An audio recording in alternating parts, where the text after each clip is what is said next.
This is a story about a young man who adored his younger sister until one day when, strangely, she disappeared along with everyone's memory of her. Had she actually been real? Stay tuned for this gruesome affair, the 7-part series. My little sister disappeared 3 years ago. No one remembers her except me. Finding yourself in the talons of an owl and the shadows of the forest moonlight, it's a gruesome affair.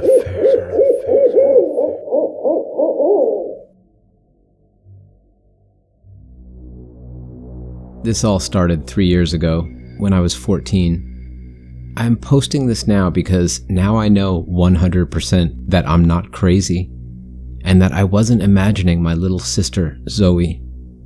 I always wanted to be an older brother ever since I could remember. When I was 7, that dream of mine finally came true when my mom gave birth to a perfectly healthy and very real little girl.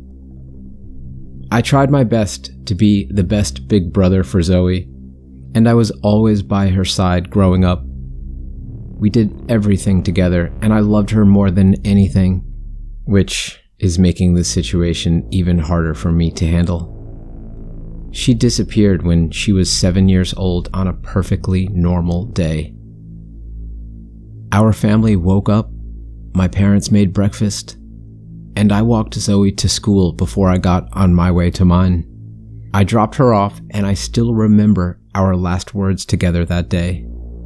"Bye-bye, Care Bear," she said to me with a huge smile on her face. "When will you stop calling me that stupid nickname?" I said jokingly back to her.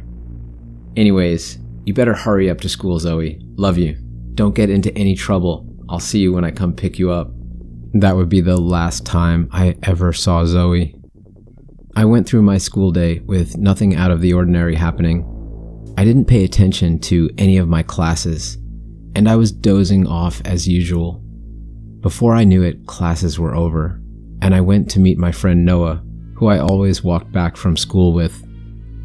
Noah always stuck around me for some reason, so he'd always come with me to pick up Zoe from school with me before we headed home.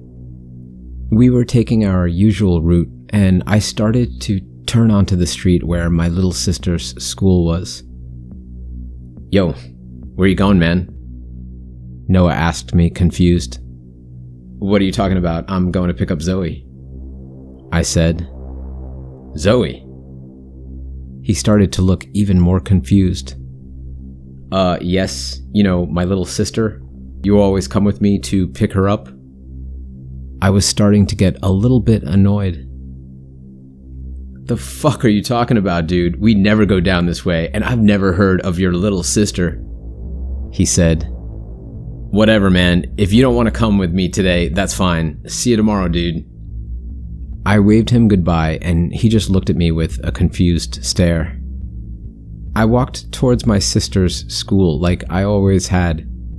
I stopped outside the school, and I noticed right away that I couldn't see Zoe anywhere.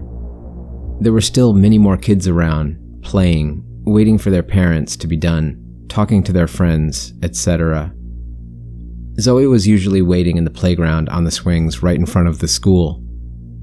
I was confused by this, and wondered if my parents picked her up somehow, or she was brave and decided to walk home by herself today. I looked around a bit more, and with still no sign of her, I decided that she was probably home by now. I started feeling sick to my stomach. Something was giving me a really bad feeling. I was on the brink of having an anxiety attack, and I started sprinting to my house. I barged in, and my parents were standing in the kitchen, drinking coffee. They looked at me, confused as to why I was in distress. "What's wrong, Karen?" "Where the hell is Zoe?" I asked, out of breath. "Zoe?" My heart sank. The same reaction as Noah. "Yes, Zoe, your 7-year-old daughter, my sister, for fuck's sake," I yelled at them, beginning to panic.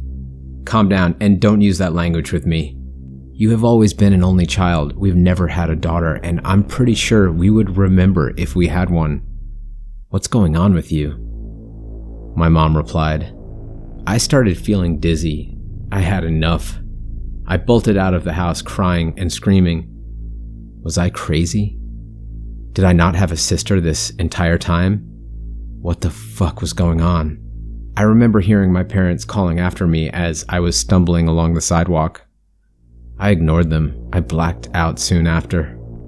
I woke up in a hospital the next day with my parents next to me. According to the doctors, I fell too hard on the sidewalk and was knocked unconscious.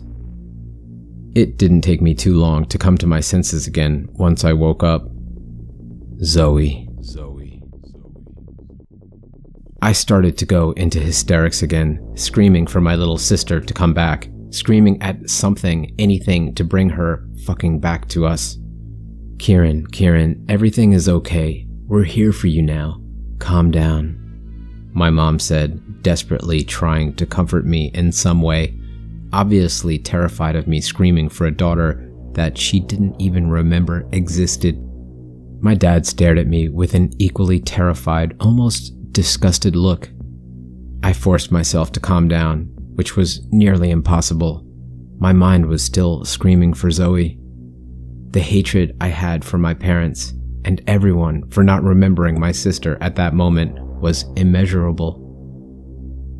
My parents drove me home and there was nothing but silence. When we got home, they sat me down and bombarded me with questions about who the hell I was talking about, but I knew it was pointless to say anything, so I kept quiet. I didn't talk, eat, or sleep at all that night. The next morning, on no sleep, I snuck out of the house to run to my sister's school. When I got there, I barged inside, only looking for one sign: office. I once again barged into the office loudly and went to the secretary's desk. She was looking at me with that same look of fucking confusion in her eyes I grew to hate with a passion. "Zoe Callister," I said to the secretary. "Excuse me?" she said, just as confused. "Zoe Callister, where is she?" I yelled at the secretary with desperation. She looked at me terrified, and the kids and other staff in the office looked just as scared. I realized that I probably looked insane. "Listen, I'm sorry, I didn't mean to yell, but do you know where my sister Zoe Callister is? She goes to this school," I asked, with tears welling in my eyes. "I'm sorry, but there is no one in the school." I slammed the desk. "Yes, there fucking is, for fuck's sake, and you better tell me where she is right now," I screamed at her. This was the point where the school's security came in and took hold of me. I gave in, just wanting to disappear into nothingness and die. "This behavior needs to stop right now, Karen. And I'm not joking. This is beyond ridiculous," my dad scolded me. "Sweetheart, we love you, but we hate to see you like this. You've never in your life had a sister, Kieran. You have to stop doing this," my mom said a bit more gently. "We decided that we're going to put you into counseling," my dad said, cutting to the chase. I just stared at the ground, knowing that saying anything in retort would get me nowhere, and I grudgingly agreed to be put into counseling. Fast forward 3 years, and I had mostly accepted my sister's disappearance, though I didn't believe for 1 second that she never existed. As the years went on after Zoe's disappearance, my parents became more and more distasteful towards me, as I sunk into depression and went into a life full of drugs and alcohol. I would still go to those pointless therapy sessions that didn't get me anywhere. There is nothing in this world that could convince me that I was just fucking imagining my sister. One evening, when the sun was setting, I was going on a walk in a part of the forest that I wasn't familiar with. I did not feel like going back home anytime soon. I took another swig of the vodka bottle that was in my hand. This was when I saw something that made my heart skip a beat. Laying there, under the leaves, was a stuffed animal I immediately recognized. Zoe. I immediately thought to myself again after all these years, and I ran as fast as I could and uncovered the stuffed animal. As I thought, it was the pink teddy bear that I gave to Zoe for her 5th birthday. I remembered something that I did back when I got this for her, and I immediately turned the bear around and opened the tag that was still attached to the back. To Zoe. From Zoe. Care Bear. From Zoe.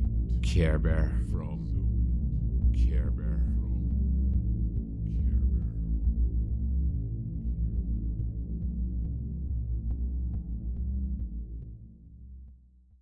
To my forest friends, thank you for listening to another tale. I hope you enjoy these horrible stories as much as I do. If so, please rip at the like button and scratch a comment. And be sure to subscribe so we can visit here on the Smoking Owl Tales channel next time. And catch you on another night very soon.